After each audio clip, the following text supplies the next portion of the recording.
ఆందోళన కలిగిస్తున్నాయి. గత కొద్ది రోజులుగా ఇలాంటి ఘటనలు నమోదవుతూనే ఉన్నాయి.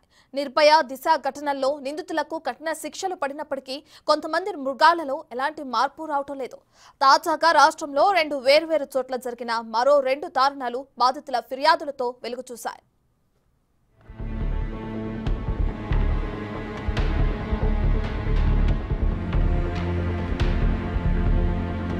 మహిళలపై లైంగిక వేధింపులు, అత్యాచారాలు రోజురోజుకు పెరిగిపోతున్నాయి. మహిళలను ఒంటరిగా చూస్తే చాలు వారిపై దౌర్జన్యాలకు, అత్యాచారాలకు పాల్పడుతున్నారు. ఈ నేరాలను అరికట్టేందుకు ప్రభుత్వం చర్యలు తీసుకుంటున్నా నేరాలు మాత్రం ఆగటం లేదు. ఒకరు రన్నింగ్ బస్సులో అత్యాచారానికి గురైతే మరొకరు స్నేహం ముసుగులో బలయ్యారు. ఇప్పుడు ఈ 2 ఘటనలు సభ్య సమాజం తలదించుకునేలా చేస్తున్నాయి.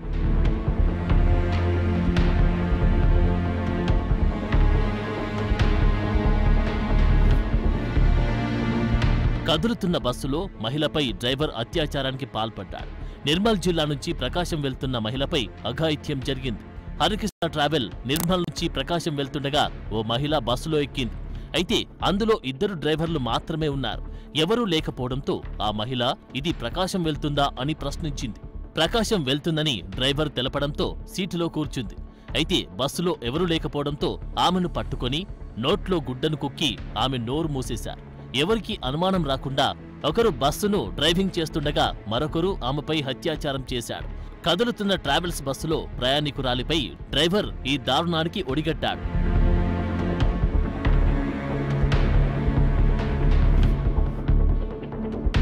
అత్యాచారం తర్వాత బాధిత మహిళను రోడ్డుపై వదిలేసి వెళ్లిపోయారు.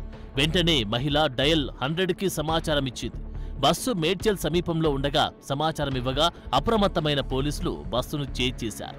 నిందితుడు డ్రైవరు కృష్ణయ్య అప్పటికే పారిపోయినట్టు ఓయూసీఐ రాజేందర్ తెలిపారు. అర్ధరాత్రి సమయంలో డ్రైవర్ తనపై అఘాయిత్యానికి పాల్పడినట్టు బాధిత మహిళ ఫిర్యాదు చేసింది. మేడ్చల్ సమీపంలో ఈ ఘటన చోటు చేసుకుందని చెప్పారు. బాధితురాలిని ఆసుపత్రికి తరలించామని, మరో డ్రైవర్ సిద్ధయ్యను విచారిస్తున్నామన్నారు. శివార్లోకి ఎంటర్ అయినాక ఒక డ్రైవరు, అదే బస్సుకు సంబంధించిన డ్రైవరు, ఒక లేడీ వివాహిత నిర్మల్ నుంచి పాము వెళ్తుంది. అయితే ఆమెకి ఈ డ్రైవరు బలవంతం చేసేసి అత్యాచారం చేసిండు అని చెప్పేసి ఒక 5,000 కాల్ వస్తే వెంబటే మన ఓయి పోలీస్ పెట్రోల్ కార్ తర్వాత బ్లూ కోట్ మొబైల్ 2 కూడా వెళ్ళేసి తార్నాక ఏరియాలో మన అగ్నిమాపక ఇది ఆఫీస్ కంటే ముందు 1011 బిలియన్ దగ్గర ఆ వెహికల్ని అబ్స్ట్రక్ట్ చేయడం జరిగింది. అయితే దానికంటే ముందే మెట్టుగూడ ఏరియాలో ఆ యొక్క అత్యాచారం చేసిన ఒక డ్రైవరు పేరు కృష్ణ అనే వ్యక్తి పారిపోవడం జరిగింది. దాంట్లో ఏంటంటే ఈమె ఇప్పుడు పోలీసులు పిలుస్తుందనే భయంతో ఆ డ్రైవరు మెట్టుగూడ ఏరియాలో బస్సు స్లో అయినాక అక్కడి నుంచి పారిపోవడం జరిగింది. అయితే అక్కడ డ్రైవింగ్ చేస్తున్న డ్రైవరు పేరు సిద్ధయ్య అనే వ్యక్తి మాకు అదుపులో ఉన్నాడు అని విచారిస్తున్నాము. ఇప్పుడు దానిపైన అయితే ఆ కంప్లైంట్ తీసుకొని ఆ లేడీ వివాహిత కంప్లైంట్ తీసుకొని కేసు రిజిస్టర్ చేయడం జరిగింది. హైదరాబాద్లో మరో దారుణ ఘటన సైతం చోటు చేసుకుంది. స్నేహం ముసుగులో అత్యాచారం చేశారు దుర్మార్గులు. హైత్ నగర్ లెక్చరర్స్ కాలనీకి చెందిన యువతి సోమవారం సాయంత్రం తన చిన్ననాటి స్నేహితుడితో కలిసి ఓంకార్ నగర్లో ఉన్న బొమ్మరిల్లు గ్రాండ్ రెస్టారెంట్కి వెళ్ళింది. ఇద్దరు మద్యం సేవించి హోటల్లో ఉన్న రూమ్కి వెళ్లారు. మత్తులో ఉన్న యువతిపై ఆమె స్నేహితుడు, మరో యువకుడు లైంగిక దాడి చేసి పరారయ్యారు. స్పృహలోకి వచ్చిన తర్వాత బాధితురాలు గట్టిగా కేకలు వేయడంతో హోటల్ సిబ్బంది అక్కడికి చేరుకున్నారు. ఐడి ప్రూఫ్ ఆధారంగా ఆమె కుటుంబ సభ్యులకు సమాచారం అందించారు. వారు వనస్థలిపురం పోలీసులకు ఫిర్యాదు చేయడంతో సంఘటనా స్థలానికి చేరుకుని దర్యాప్తు చేపట్టారు. బాధితురాలిని స్థానిక హాస్పిటల్కి తరలించి వైద్యం అందిస్తున్నారు. బాధితురాలి ఫిర్యాదు మేరకు నిందితుడు గౌతమ్ రెడ్డిని అదుపులోకి తీసుకున్నారు పోలీసులు. నిందితులపై ఎస్సీ, ఎస్టీ అట్రాసిటీ కేసులు నమోదు చేశారు. మరో 2 కోసం గాలింపు చర్యలు చేపట్టారు. స్నేహితుడని నమ్మి వస్తే దారుణానికి ఒడిగట్టాడని కన్నీరు మున్నీరవుతుంది బాధితురాలు. అమ్మాయి ఫ్రెండ్ అని చెప్తా ఉన్నది. 2nd క్లాస్ నుంచి 10th క్లాస్ వరకు కూడా క్లాస్మేట్స్.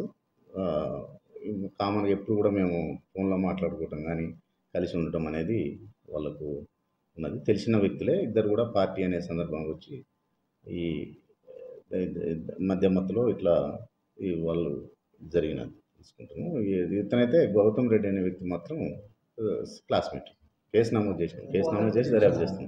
బార్ కింద రూమ్స్ ఉంటాయి, కింద పైన బార్ ఉంటుంది, కింద రూమ్స్ ఉంటాయి. రూమ్స్ కూడా ఉన్నాయి దాంట్లో. ఇలా గంటల వ్యవధిలో అత్యాచారం లాంటి భయంకరమైన దారుణమైన ఘటనలు మహిళలకు కంటి మీద కునుకు లేకుండా చేస్తున్నాయి.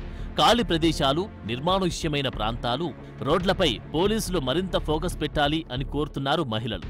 గస్తీ పెంచడంతో పాటు నేరస్తులకు కఠిన శిక్షలు వేయడం ద్వారా కొంతమేర మహిళలపై నేరాలకు అడ్డుకట్ట వేయొచ్చని చెబుతున్నారు. అంతేకాకుండా మహిళలపై దారుణమైన నేరాలకు పాల్పడే వారికి ఫాస్ట్ ట్రాక్ కోర్టుల ద్వారా త్వరితగతిన శిక్ష పడేలా చూడాలని కోరుతున్నారు.